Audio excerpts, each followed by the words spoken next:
Good. I am feeling quite unwell, so apologies if I get a bit confused with this, because if you came to my last session where we made some wall hangings out of these circles, I did tend to get the wool wrapped up and tangled and all sorts of messes, and I'll probably do that today as well. But hopefully we'll do the same thing, and that you'll feel confident that you can have a go at this, whoever you are and whatever ability you have. The reason I wanted to do this is because people were really keen to see the weaving last session, because we used these tapestry wheels to create some wall hangings with like pom-poms and twigs and things like that and tassels. But I did have these little weaved numbers that I thought we could have a go at today. And again, I want to reiterate that although I'm an artist, I'm terrible with yarn. I'm rubbish at knitting, crocheting, anything to do with wool and string. So this is just proof that anybody can do this, and it still looks great, because I'm usually rubbish at this sort of thing. So today we're going to actually weave the circles, which is very exciting. We're going to use lots of different wool. There's a few different techniques, but generally speaking, this is really easy to do. But it looks, I mean, that looks super difficult, right? But it's not, I promise. So we'll have a go. I don't know if we'll get one completed, but at least we've got this one here that I can show you. We'll go from the beginning all the way through. I'll see how much weaving I can do, but I'll show you each section as it goes, and hopefully you can all have a go. So last week I showed you, was it last week? The week before? The last session I did. I showed you how to create the sort of weaving palette, if you will, on the wheel. I'm going to show you that again today, because if you didn't see last week, then this is the most important bit, because this is the bit that enables you to weave around the circle. So I've got a few extra ones here. So what's going to happen is I'm going to have a million different things on this area here, and then they're all going to get in my way. That's basically what happens most of the time. You're all used to it. So I'm going to try and move things out of the way. So we'll move these out of the way. And what I've got here is a couple of spare tapestry wheels. Now, if you don't know what tapestry wheels are, they're basically a circular piece of wood. They usually come in two pieces. So this is probably the inside bit of this. And the idea is that you would put canvas inside it so that you can do embroidery in it. They're super, super cheap. You can get them from most craft shops fairly cheaply. I think sometimes you can get them in like pound shops, and they're like maybe £1 or £2, and you can get them in a million different sizes. So really, it's up to you how big you want to go, how small you want to go, what you want to try. But that's really, apart from the yarn, which I will talk about, this is kind of the only thing you need to buy if you don't have access to any. If you are using somebody else's, I said this last time, if you are using somebody else's, tapestry wheels are kind of to use over and over again. In this instance, it's not. This is a one-shot deal. We can't take the wood away at the end of this. It's part of it. So if someone offers to let you use theirs, you must explain to them that they're never getting it back, unless, of course, you're giving the weaving to them as a gift. So it will often come, well, all tapestry wheels will come as two wheels. So you basically get two weavings out of them, which is great. And it doesn't matter which one you use. It's just that one of them will have this little screw on the top, which you can quite easily wrap up with the wool at any point. So the first thing that you need to do, well, either the first or second is entirely up to you. I was thinking about this before and which way I should tell you how to do this. And I think the answer is whatever you feel best. So we're going to create this sort of this pattern here to weave into, but you also want the wheel to be wrapped as well, right? So you've got two options. Both have advantages and disadvantages, so take it as you will. The easiest way of doing this is by wrapping wool around the entire tapestry wheel and then doing your sort of spiderweb shape afterwards. The disadvantage to this is that you might see if this yarn isn't the same colour as this yarn, then you're ever so slightly going to see the yarn sections. Now, I think this is less of a disadvantage as your second option. Your second option is you do your spider web first and then you wrap the wool afterwards. The problem with that is you have to sort of work around all these segments, which is a little bit fiddly, but also you will get to cover these bits. So it depends how you're feeling, depends how much time you have, depends how much dexterity you've got in your fingers. I've got terrible dexterity in my fingers at the minute. I think it's the cold. So this is quite challenging, but also probably quite good for your fingers to get them moving, right? So I'm going to go with option A, which is just to wrap around. And I'm not going to show you all of it because it's fairly self-explanatory. But I'm just going to grab whatever yarn. So let's go with this one. And essentially all you would do is tie. Now, depending on the size of your wheel will also dictate how much of wool you want to use. If you've got quite a small wheel and a massive ball of wool, then you might want to cut off some of these into little loops like this first. But this tapestry wheel does fit a nice big ball of wool through it quite easily. So it's just a case of very tightly wrapping and quite neatly around and around. Now, last time I did this, I got, look, I've already got tangled, you see. I got tangled and gave up. This time I will not, but you will be able to see that I'm trying very hard to neatly. And I mean, if it isn't neat, that's fine. You could always go back over it. It doesn't matter how many times you go over it. It's just adding colour to the wheel. You don't have to add to it at all if you don't want to. On this piece, I've not done it at all. So this is just a sort of test piece where I've been trying asymmetry, which I'll talk about later. But this one I haven't covered at all. So it's entirely up to you. But hopefully that bit is fairly easy for you to grasp, and you can kind of you can see what I'm doing, mainly because I've not got too tangled up and I'm not furious with the wool and I've not thrown it against a wall. I won't do that, I promise. Now, the other option is that you could do a myriad of colours if you so wish. So you don't have to stick to just that colour. You could do all the colours. All it would mean is that you'd need to, let me get my scissors, is chop it there, and then you want to tie it. So if you go all the way around, it's fairly easy because you can tie it off at the end here.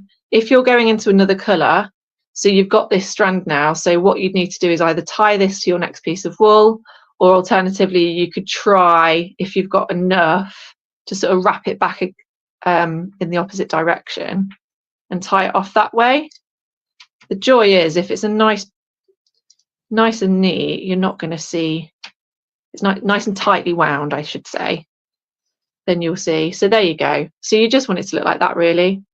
And we spoke last session about crisscrossing over if you so wished. You could add beads to it. There are a million different things you could try. And at this point, there's no real kind of loss. Like if it goes wrong, doesn't really matter. You're only covering this bit. You could do whatever you like with it. So you'll do that all the way round, however you so wish. If you wanted to add your hanger, so your hangy bit here, I would recommend we wait to the end to do that. So as I've been weaving this one, what I've noticed is because I've already added this bit, which is the bit that's going to hang it up, it keeps getting caught in the spider web, which is very annoying. So I would recommend just wrapping your wool and leaving this bit till the end. So we've wrapped our tapestry wheel. The next bit is the exciting bit, which is the spider web bit. Now, I would recommend using quite a thin yarn for this, or a string or a cotton, something like that. It needs to be able to withstand quite a bit of bending because you're going to be pulling wool in and out of it. So if it's like a thin cotton, that could snap. So I would recommend a thinner wool, or yarn. So I've got this stuff. I don't really know what it is, to be honest. I don't know what you'd call it, but it's quite tough and it's a bit thick, but not quite as thick as normal wool. So you want something in between, anything like that. And now we're going to create this bit. Doesn't matter what colour you use, it's mainly going to be covered. You're really not going to see it, so it doesn't really matter. So I've got one, here's one I made earlier. So I've got a wrapped up wheel. I've also put the hanger on it, silly me. So that's going to be interesting. I mean, we might weave, maybe we'll weave the one I've already done, hey? So I'm going to get this yarn, try and find the end, try not to get tangled. So a lot of this is about not getting tangled up. So I've got a few tips. but not loads. We will get tangled, it's fine. So your best bet is just to, hopefully you can see this, we're just going to tie this nice and tightly in a knot. The only reason I'm doing it at this end is so I've sort of got a point of reference, the top, but actually you can kind of do it by eye, it's fine. And we're going to tie it in a knot, whoop, like so. Now, this is the fun bit. So we're going to try, we're aiming to get it right down the middle, like so. And then once we've gone round, we're going to move it across a little bit. So you're creating that first segment. And you're going to keep doing that. You're kind of creating a bit of a cat's cradle. And you're going to go all the way round. Now at this point, it looks like it couldn't possibly be a lovely symmetrical spider web, but I promise that it will. So you're going to keep going, and you just want each segment to be about the same width apart, because then you'll get a nice central spider web. I'm going to keep calling it a spider web because I'm not sure what else to call it really. And you're thinking, oh, how is this this doesn't look central. It's like what were those things called we did as kids? Is it a spirograph? It's a little bit like that. Oh, I used to love spirographs. They were great fun. Okay, sorry, I'm just unraveling my yarn, so I've got enough to go. And you can kind of play it by ear. So this one is probably going to be my last one. There you go. Now I know this looks like crazy, but don't worry. So what I'm going to do at this point is I'm going to hold on underneath this to keep it taut, and then I'm going to cut a length underneath it, so I've got enough to wrap it around. Yeah. And so what I'm going to do is I'm going to sort of feed it, I guess, through the opposite piece, and then as I pull, you will see it'll all become central. Isn't that amazing? And then I'm going to wrap it through another random one, it doesn't matter which, and keep pulling. And as I go through all these holes, it just ensures that that centerpiece is nice and tight and nice and obvious. Oh, it's like magic. And every time I do this, every single time I do this, I have this horrible thought when I get to the end that it's not going to work, and that when I tighten it, it's not going to be in the center and it's not going to make any sense, and the spirograph was not right, but it always works. So that's quite lovely, quite like it. So I'll wrap that around a few times just to make sure you've got a lovely centerpiece, and then you can tie it against itself. So this is the bit I'm going to struggle with because I've got terrible dexterity today, a bit shaky, a bit coldy. Caught another one of the children's school flus, I think, because they all get them at this time of year. Although my children seem absolutely fine, and it's just me that's complaining on the sofa. So once I've tied that off, I might do it one more time just for look, because I always seem to do that. I could just go round one. Hopefully you can see that through my shakiness. There we go. And that's nice and tight. I'm going to just cut this off here, and then I can show you how tight it is. So it's like quite, I'm just trying to show you the sort of tightness of it. It's quite taut. I think that's the right word, isn't it? It's not got much give in it, but it's sort of bouncy. Looks like a bicycle wheel. Okay, so now we've done that bit. That was the difficult bit, and now we can crack on with the weaving, which is very exciting. So at this point, I'm going to start talking about different yarns that you can use and different ways in which you can use them. I've got, as you might be able to see here, I've got a pile of loads of different wool and yarn and string. So this is the really fun bit, because you get to choose your colours, and you don't have to choose your colours straight away. You can choose them as you're working and just add new colours in. The main thing here, the reason I like doing this is because you don't need loads and loads of yarn, so you can use scraps. So if you are not a knitter like me, you're not a knitter or a crocheter, then you could steal scraps off someone who is. So if you've got like a family member or a friend who is an avid knitter, then they're probably going to collect loads of sort of odds of string and yarn, and the idea is that you're using all of those bits.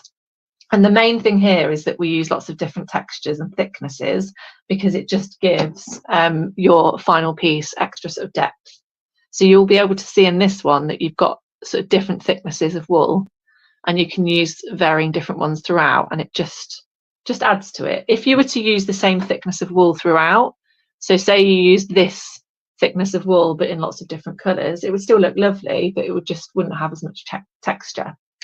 So that's why I've got all these different ones here. So I've got super thick ones, I've got these really fluffy ones. This one is like, it's like t-shirt material. It's like strands of like stretchy cotton, which is quite exciting.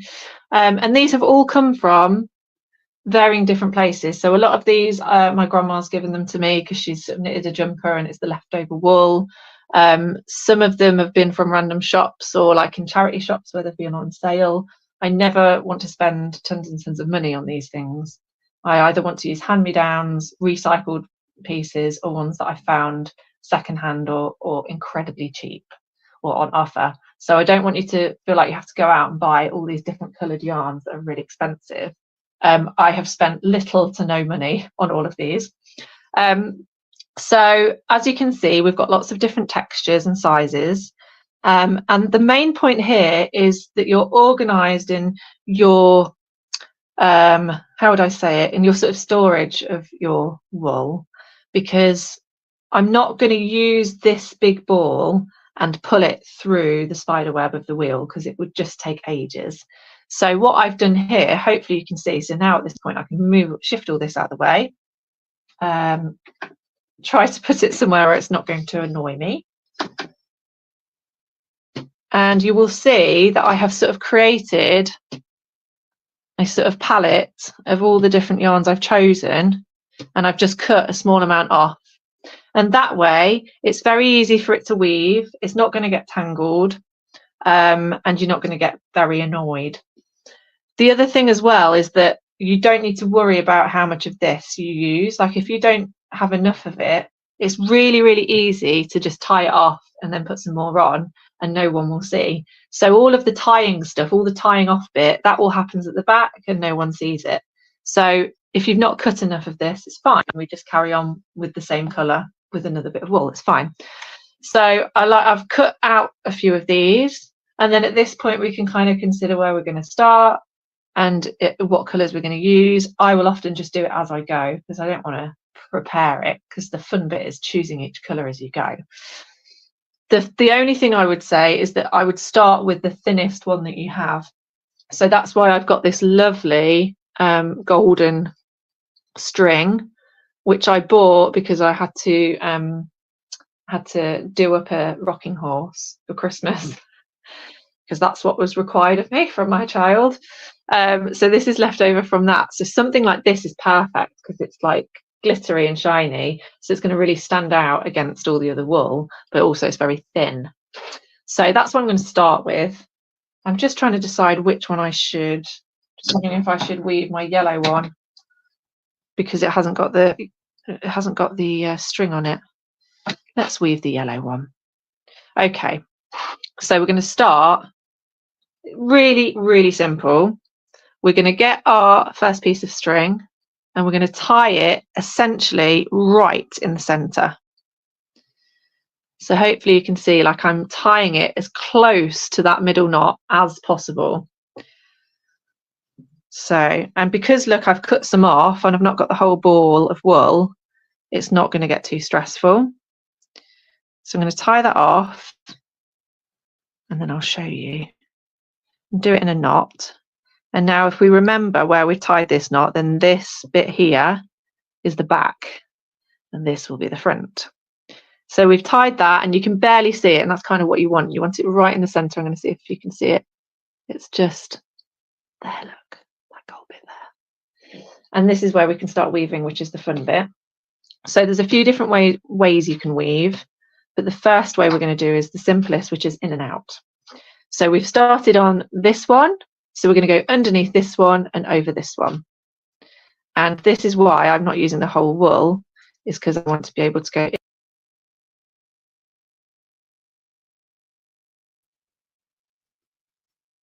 Now, this is going to be quite difficult for you to see, so I'm going to try and do this quite quickly so that we can get into the big stuff so it's easy to see. But the point here is that we really tighten it to the center so that it's completely, you're really weaving into the spider web so that you don't really see the spider web afterwards.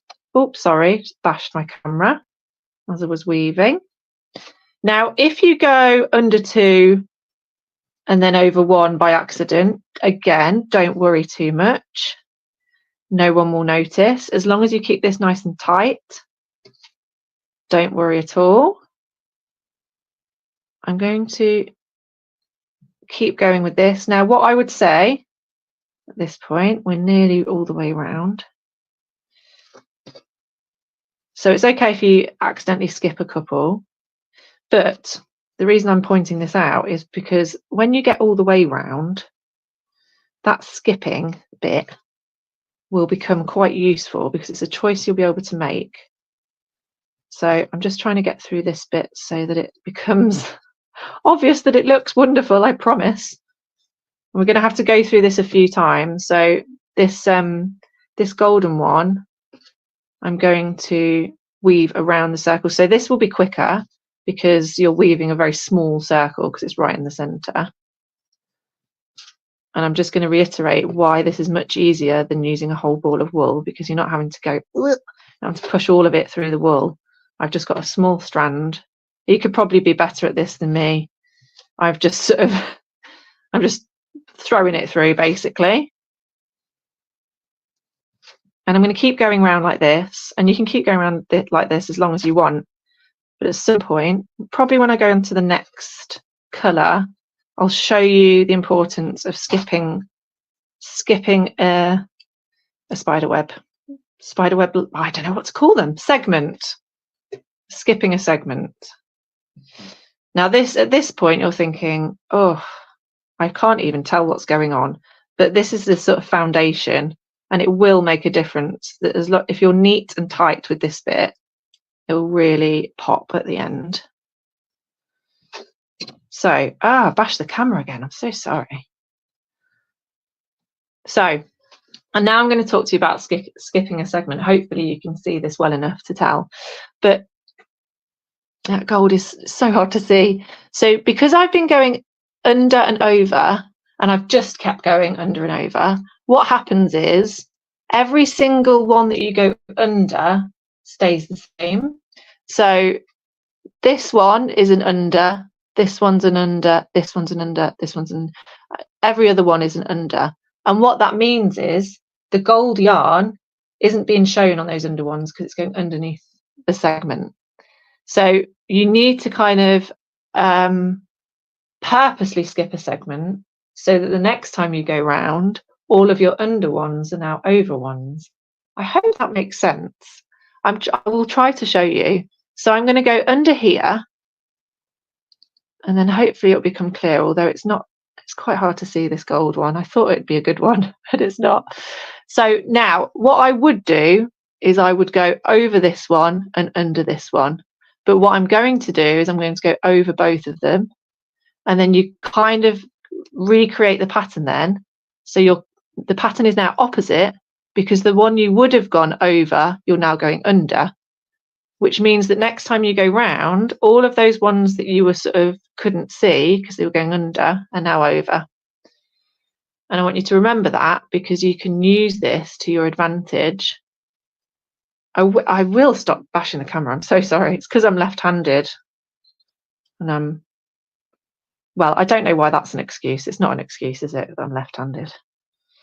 So hopefully now, if I can weave this bit real quick, you'll be able to see that you can kind of see the gold now more than you would have if you'd have just carried on.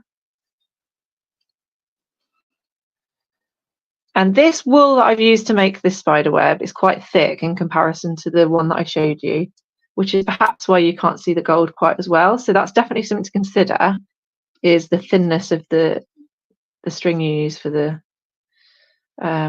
segments, because the gold is sort of quite hard to see.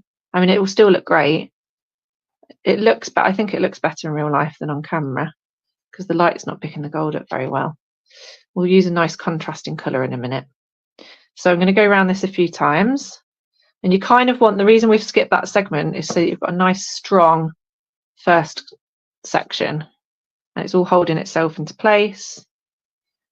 And you could go through a few times, and I'm tightening it as I go and making sure it's very tight.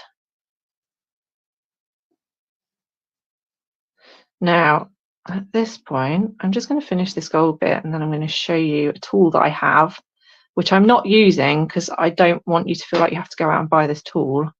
But if you do have them, then they're quite useful. Ta-da.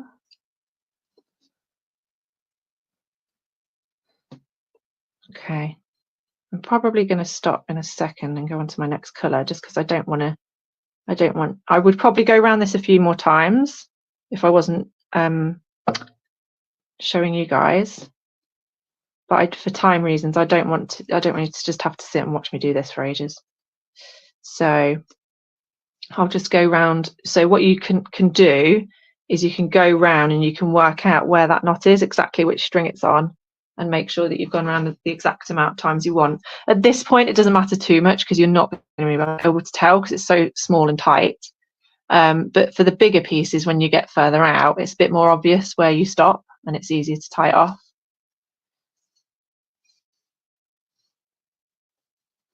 Okay, I'm done with the gold. I think we've about done now. I've skipped 2 on purpose there just to sort of level it out again, to mix it up.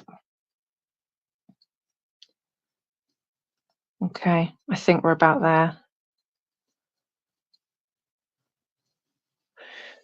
Okay, I think I'm going to go over this one and then I tie it off. So I've turned it over. Oh, you can see where the knot is. It's over this side. So I should probably, maybe I should go, if I can do it really quickly, then I can get back to that knot.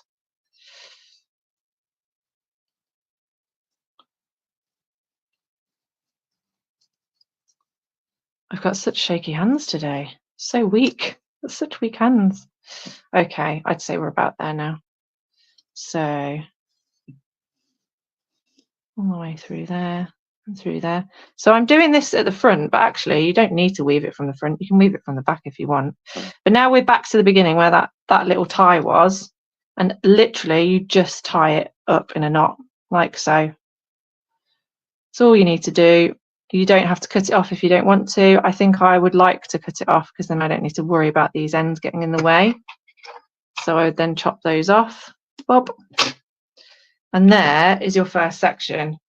I know you can't tell, the gold is not popping as much as I'd like it to, but you've got that nice solid circle that is nice and neat because you've pulled it really tight, and you've got your in and out that you've changed throughout. So you've skipped a segment so that half of them are in and half of them are out and then swapped around, which gives you that lovely sort of pattern. And this is why I want to talk about the segment thing, because you've created a pattern by changing which ones you go over and under. And if you don't change it, then that also creates its own pattern, because the whole section will have under and over in exactly the same bits. Hopefully that makes sense, but I will show you. Point of that. Sorry, I just disappeared then. My wheel disappeared. The main point of that is that it's nice and tight and it's creating that lovely centerpiece. So that's the bit you need to be tightest with. The rest you can be a bit more loose with and not worry so much. So now we're going to go with the next colour. So I think what I'm going to do is I'm going to go with quite a thick one so that I can show you how different that looks. So I think I'm going to go with this lovely purple that's kind of got all different colours in it. And what I'm going to try to do this time is I'm going to try and keep it in a ball, because when you hold it in a ball, it's much easier to weave. So we'll see what we can do. So I'm going to turn it over and I'm going to pick at random. You don't need to choose. It doesn't need to be the same segment every time. Wherever you want it to go, doesn't matter. You just tie it off and we'll crack on with some weaving. So I'm going to do this one the same as I did the gold, and I'm just going to do the in and out. But hopefully you'll see quite quickly that it's because it's a much thicker wool, and also critically it's a thicker wool that has different sort of thicknesses within it. So you can see some bits are thick and some bits are thin. Those yarns give a lovely texture in this weaving. So now I'm holding on to this. It's quite hard to do with that gold string. This purple one here is much more easy to hold, and it's much easier to weave. Can you see how much quicker I'm doing? I'm just going in and out, in and out, in and out. And I'm just, this is why we're not using the whole ball of wool, because this would be impossible otherwise, right? And it does see it like it looks quite, does it look messy what I'm doing? I'm not sure. I don't know if it looks like I'm just throwing it through, but because I can hold on to this whole ball of wool, it just makes this easier. Now, you've probably noticed I've already gone round once, and I've just carried on weaving in and out, in and out. And I'm going to do that for a little while because I want this segment to be a bit bigger than the gold, but I will skip a segment at some point just to sort of even it out. And I'm tightening as I go. I'm sort of going in, out in one motion, in, out. And hopefully you can see that's looking good. Oh, it's already starting to come together. I'm very pleased. And this is also, hopefully you can see that it's so much quicker. It's a bit less scary now. Right, so I think at this point I'm going to skip a segment. So I'm going to go over these two and then under the next one to make sure that you've switched it up, right? So I've gone over these two, and now I go under this one. You can see the effect it's had because this is now covering this one and this one isn't. And what happens is you'll get really quick at this, and you'll realize that you'll be doing you'll get into a groove, you'll get into it, and then you'll realize you've skipped a segment by accident, but it's always a happy accident because it never looks rubbish. I think the only time it doesn't look quite so good is when you don't skip a segment for every single piece of wool. So you want that randomness in there. You want to change it up a bit. And in fact, we're going to change it up again in a second because we're going to do a different technique next. I just want to go around this a few times just to create a nice big section of lovely purple or whatever it is. I think, did I go inadvertently? Yeah, I've skipped a segment, look, again, without realizing, but that's good. That's a good thing. When we accidentally skip segments, it makes that nice randomness. Now, every so often, you might have to just check that your little section of wool isn't getting too tangled, because that's very annoying when that happens, but it will happen. It's just much less tangly than if you were using a whole ball of wool and trying to shove it through each segment. This is much quicker, as you can see. The tools, that's what I was going to tell you about. I have one of these.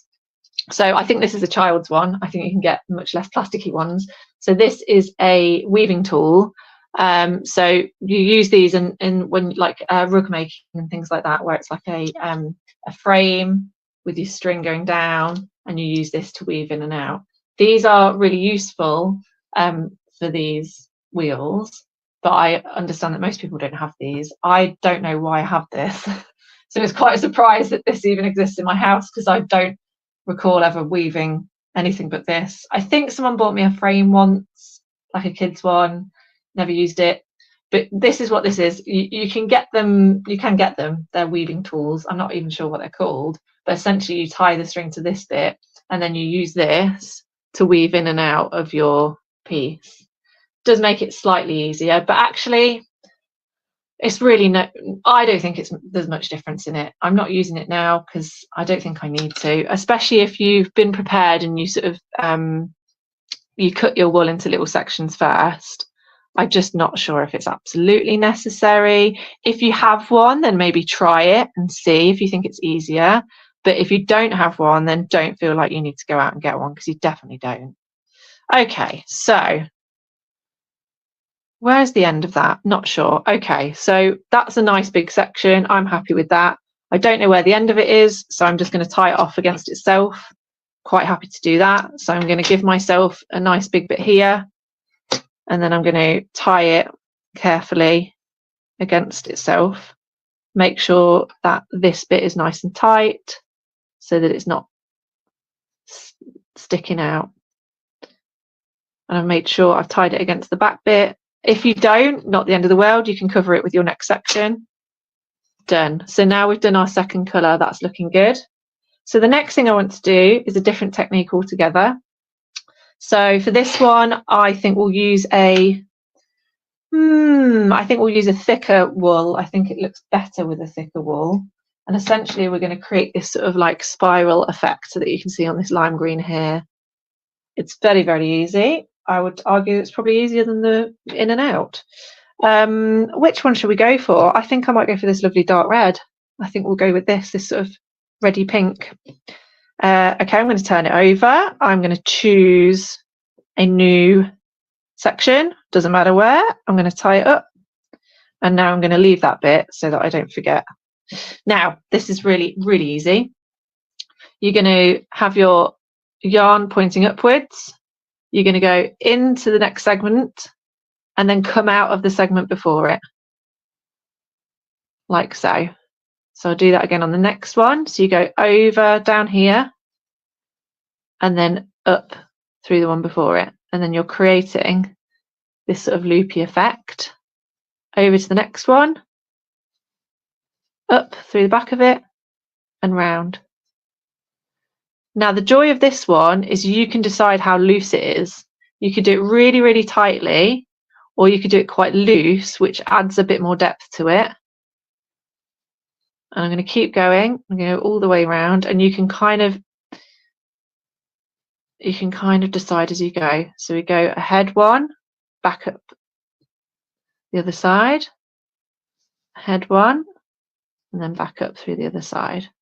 Hopefully you can see that hopefully that's making sense. So I'm going to try and look at the camera as I do it so I can see it, but that's going to be interesting because I can't see my hands. So I'm going to go through the one ahead and then back up behind it. Yes, I hope that makes sense. So we're going to go down through this next one and then back up through the one before it. Doesn't help that I'm just smushing it through with a fistful of wool, but hopefully you can see what a lovely effect it makes. It's that kind of like spiraled effect. Now I know I'm saying this and I know I'm going to regret it because I'm not going to be able to remember how to do it, but if we do this way all the way round, I'm fairly confident. I'm not fairly confident at all. I'm not confident in what I'm saying at all. I've done it before, but I've forgotten how to do it. But essentially, if we do this all the way round, and then do we go back in the opposite direction? I can't remember. We'll try. But if you do the same thing again, the next way round, but the opposite direction, it kind of has a plaited effect. We'll have a go, shall we? And if it doesn't work out, it's not going to look bad because it's just going to be another one of these. So I'll try and remember how we do that. Because I remember doing it once and being like, wow, that's amazing. And then never being able to get it again. So we'll see. That's the end bit, which I'm just going to pull back through so it's not in the way. So we're getting towards the end of our first circle. And you can see that I'm obviously not pulling as tight because I quite like the sort of loose effect of the spiral. Right, now this is the moment of truth. Do we then go, I'm going to go over one again, back up, and then I'm wondering if we go this way. Let's see what happens. I'm going to go back in the opposite direction. Oh, I don't know if this has worked. But this is the joy of this. You can have a play and it doesn't affect the overall piece. It still looks great. Yeah, I think that's how you do it. I think I've done it. So once you've done a full circle, you essentially go back in the opposite direction. Try not to get your wool tangled like I just did. And then if you make sure you put it in the right direction, you get a plaited effect. Yay! Oh, I'm so pleased. So we'll call this the spiral weave. So if you go all the way around a spiral weave and then go back on yourself all the way around, you should get a lovely plaited effect. So can you see? It's like, yeah, looks good, doesn't it? Quite happy with that. So I'm going to go all the way around again. So I'll just reiterate how we do this spiral weave. We go over the next segment, get tangled, and then back up through the one behind it. Nice. Very happy with this. So I will attempt to get all the way round fairly quickly. If I now do this fairly quickly, so it's not like watching paint dry. Hopefully it's not like watching paint dry. It's a bit more interesting than that.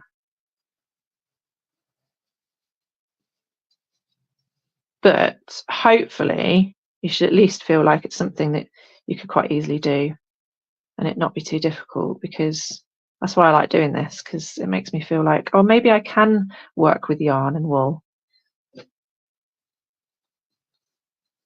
I'm always asking my mum to crochet things for me because she's very good at it. And I asked her quite recently to crochet me a, not like a balaclava, like an open face balaclava, but with crochet squares. So it's like you wear it as like a snood, but it's got a hood as well. They're quite fashionable at the minute, but they're super, super expensive for some reason. And they're just made out of crochet squares. And she was like, no, I'm not making that. It's awful. It's hideous. She thought it was terrible. And then she showed her friend at work pictures of what I wanted. And the next day she came in and she made me one. So I've got this crochet squared sort of snoody hood thing, which is amazing.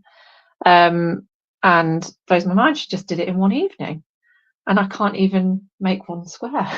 But at least with this, I feel like I'm succeeding at something. Okay, so I've got all the way round again. So I'm just going to go through that one, turn it over. And because I've remembered to leave myself a little bit of yarn, I can just snip a little bit off there and then tie it off in a knot. And then I can cut those excess bits off. Okay, so now I'll do a nice little close-up so we can see where we've got our little plaited effect. Oh, this is looking good. I'm really happy with this. So glad I worked out the plait whilst live. I really didn't think that was going to work.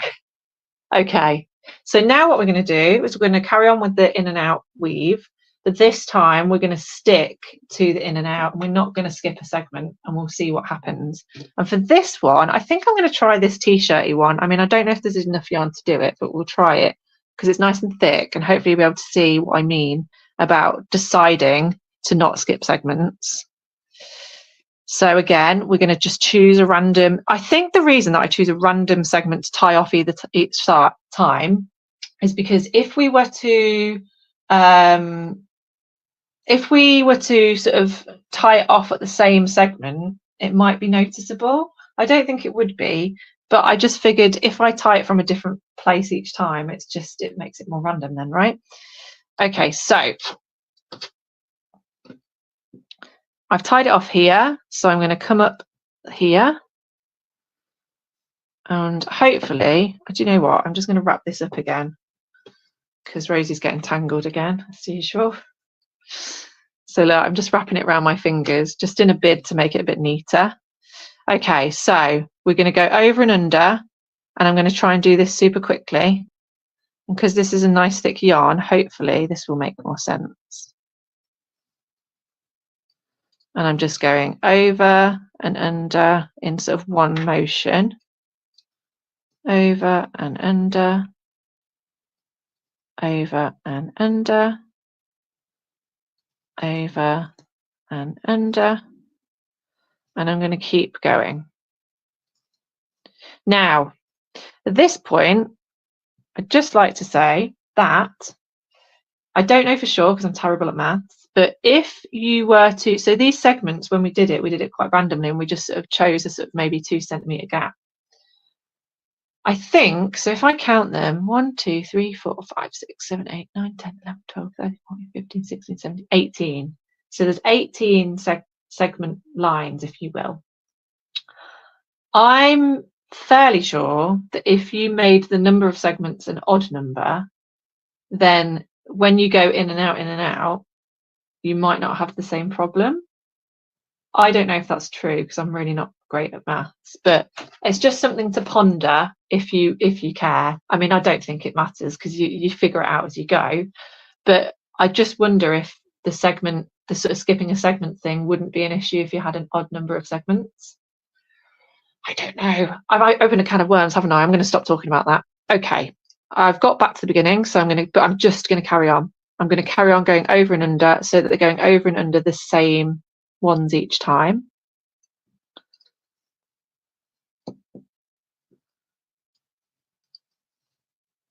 And already we've got a lovely tangled up ball, but luckily this is quite thick stuff, so it doesn't tangle quite so badly. And I'm going to just go around a few times so that you can see what happens. I think I've gone round twice, so I'll go round 3 times.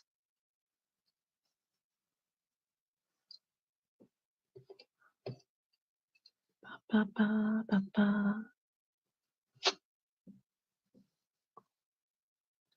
Now, hopefully you can sort of see already what's happening is that because we've chosen to keep the segments exactly the same, you've got this sort of lumpy effect. So it's like, it's very obvious that everything's gone in and out in the same way. Whereas when you skip a segment, it kind of adds to the randomness of it. But I quite like to do a mixture of the two. I think that works nicely. So, we are on nearly 20 past. So let's see how much of this we can do. I do want to show you this of a few different bits and bobs. Okay. How far are we? Got about half a circle left.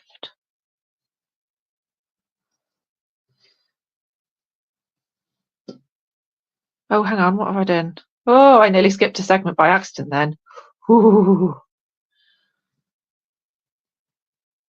Okay, nearly there. Nearly there. I think it's there, isn't it? There it is. Okay, so we've gone around 3 times, and now you can see what happens when you don't skip a segment. It is very obvious, it's very uniform, but I think in amongst some randomness that works quite nicely, right? So I'm going to turn that over and tie that off, and then we'll choose our next colour. And we'll do another, I think we'll probably do another random weave. We'll do a weave in and out, but where we skip a segment. And then I'll show you a few extra bits before I go. So, I mean, although we're probably not going to finish this exact one, and I've been ranting quite a lot, I'm already sort of, nearly halfway done, which is quite good considering. So it can be fairly quick if you get used to it. So what shall we do next? What colour? I'm thinking I quite like this fairy one. So maybe if we do the fairy one and we'll do a random in and out, see what happens. And then I'll show you how to do the tassels at the end. And also talk to you about asymmetry as well, very quickly. Okay. So we're going to go in and out as we were. This one's going to be a bit more tricky because it's all fluffy. I love this. It's like candy floss, but lilac. I've got loads of this stuff. This is another hand-me-down from my grandma. I don't know what she was making with it. I certainly didn't see any jumpers of this in this description. I would have, yeah, quite like a jumper like this. Looks very cozy. Okay, and as you can see again, because I'm not having to think about it too much, I'm just very very quickly. So I've already gone round once, and I keep going till about halfway, and then I'll skip a segment. And then I'll do that maybe every 1.5 goes round, I guess, something like that. So I'm going to skip a segment now. So I've gone through this one, and I'm going to come up through this one, and then back in, doing it nice and quickly.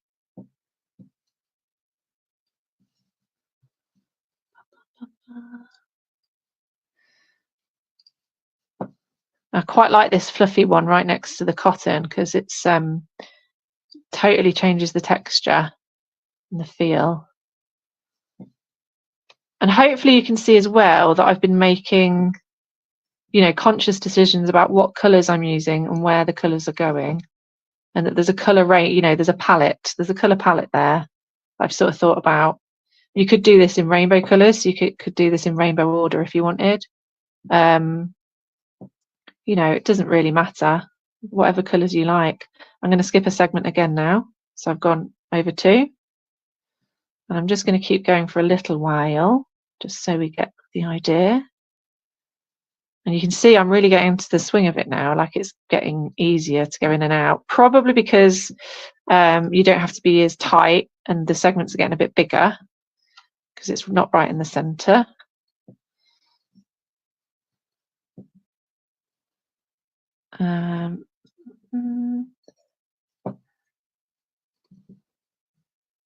Okay. I'm not going to do this one for much longer because I don't want to miss the good stuff. So I'm going to probably go around one more time. I'm going to skip a segment one more time, and then we'll go over and under.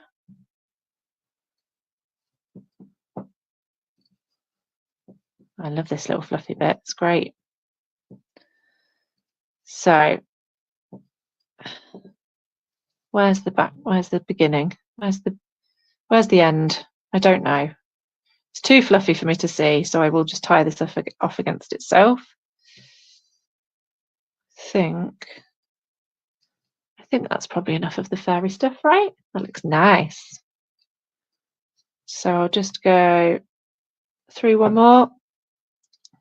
Because I can't find the end, I'm just going to tie it off against itself. So I'll give myself enough space to do so. Loop it through. Pull it out a little bit so I can tie it against itself. Make sure this one's a bit tighter. Lovely. And then chop that off there. Also, I'm going to chop this guy off because it's annoying me. There we go. Okay, so that's looking good. So we've got the in and out weave where we skip segments to get the randomness going. This is the in and out weave with no skipping so that you get the same uniform every time. And then we've got the loop weave, which I might do one more time, in fact. Have I got time? I'll show you a few bits first, and if I have time, I'll do another one. So the thing I want to quickly talk to you about is a bit of asymmetry. So this one that I was doing, I don't have any more of this. So a friend gave me some of this. So you can get very, very thick, almost like wool before it's been turned into string, right? And the point of this is that I've purposely chosen to add bits in and only done certain areas. So you've got that asymmetry. So there's a few things you can do, but essentially you're just knotting. So that is an option. So I'm going to show you on here very quickly how you might do that. I don't really know. I don't have like a system other than I just go for it, right? So if I get like this one again, for example, because I've got like a little bit left, all you need to do, so the reason I'm showing you this is just that like adding the asymmetry doesn't make it harder. You can quite easily add a bit of knotting in and then carry on going on your merry way and just tightening it around itself. It's not like it doesn't add an extra sort of element of skill to the weaving. You're just sort of adding extra bits. You could do it afterwards if you wanted, so you could fill the whole circle and then go in and knot some things through. It's just like an added extra bit if you want to. And so like for things like this, all I've essentially done is tied it in a knot, and then it's really just like going for it really. So you might loop it up and then tie it in a knot. I'm going to make a struggling with that. So I'm just tying a knot like that, so you can see it's just like flapping, and then you might go over to the next segment, pull it tight, and then do the same thing. So I'm just creating a loop, and you're really just making a mess, essentially. You're just making a mess of loads of knots. You're just tangling it together, and then you might tie that in a knot. And if you've got like super thick wool like this, that's really easy to do because you just go in and out a few times. But if you've only got this sort of stuff, you're essentially just making a series of knots and just getting them to stick out in a sort of interesting way, and just doing that a few times around and around. You could even, if you wanted, if you had the time, you could plait some thick wool, and then once you've plaited it, you could knot that into it. But essentially you're just imagine you're sort of scrunching it together, knotting it, and then just sticking it in. And that's kind of what you're doing. You're just doing a series of knots. You can be really experimental with it. You don't need to, there's not a certain way of doing it. It's just, I've just had a go at like adding some extra bits in there. So I just wanted to let you guys know that if you wanted to try that, it's not a special thing. It's just adding some knots, just making it a mess, but then kind of weaving it in such a way that it kind of looks like it's supposed to be there. So that's another option if you want to add some asymmetry. It's not a thing, it's just knotting stuff around. And then all you do, so you've got that knot there, and then you might get a piece of yarn and just do your in and out weave all the way around, but you just tighten it against it, like, because the yarn is quite thin, you can sit it underneath and it's not going to leave gaps. So it's really easy. So have an experiment with that if you wish. The last thing I'm going to show you, so I'm going to go back to the one that was nearly finished because this is a great time to show you this. So this one, you've got maybe a centimetre left of weaving to do. At this point, if you want tassels, this would be the time to do it so that you're not having to like get annoyed by all the yarn. So I would do my tassels at this point, and then I'd perhaps just add one or two more circles of yarn just to finish it off. So I'm going to show you very quickly tassels. They're very easy. So what colour tassel shall we do? I'm thinking maybe this light green goes quite nicely, or maybe the red that we were using. Maybe both. Let's do both. So I'll use these excess pieces first, but I have got my big yarn, big balls over here if I need to use those. So essentially all you need to do is decide how long you want your tassels to be. So let's say we want it to be about there. So if you want it that length, you need to double it. Yeah, so that's how long the wool is. And then you would chop it there. And that's how you would have it in half like that. But what I'm going to do is I'm going to pull it open like this. And I'm going to just measure out a few so that I can make a few tassels that are exactly the same length. I would also point out at this point that you can add other things to the bottom of your weaving. You could add, I've got some with pine cones on them, or feathers, just things like that that you might want to add that you found in the garden, just to give it a bit of extra. I mean, you don't have to do any of those things if you don't want. I've made a right mess of this. I've made a knot. Okay, right. So if I just get, I'm going to cut 4 of them, and then I'm going to cut 4 of the green. I'll show you how to add the tassels, and then I will let you all go and have your lunch and have a go at this afternoon, hopefully. If you do have a go at this, I'd love to see your pictures. I'd love to see how you get on. So please feel free to show me. My business is called Rosie and Ramona, so you can always find me there, or if you comment on this video on Facebook with your pictures, then I should be able to see them. Whoop. So I've got 4 of them and 4 of the red, and then essentially all we do is we fold the yarn in half, and you can either go over or under. So I think I'm going to go over, so I'm going to choose where will I go. I'll go in the middle. You poke that through, and then you have your loop here, and then you pull the 2 pieces of yarn through the loop, and there's your tassel. It's as simple as that. So if I do a green one for you, fold it in half, and then we're going to go over, so through the segment, poke it out the other side, so you've got your loop here, and then push your two ends through. You can obviously make it look better than I am because I am making a right hash of it, and then tighten, and then you can just tighten them both like so, and then you would just go along. I do a couple more now, and then I shall leave you to it. Go through, and you can do that as much as you want. And then what you can do with your tassels is you can either leave them at the length you've got, or you could trim them so they're the same length, or you could trim them so that they're a certain angle, so they're like pointy, whatever you like. And then once you've done that, you can finish off your weaving, and then you're done. Finito. And then you can hang that up and it look absolutely beautiful. Okay, we're done. I think we're done.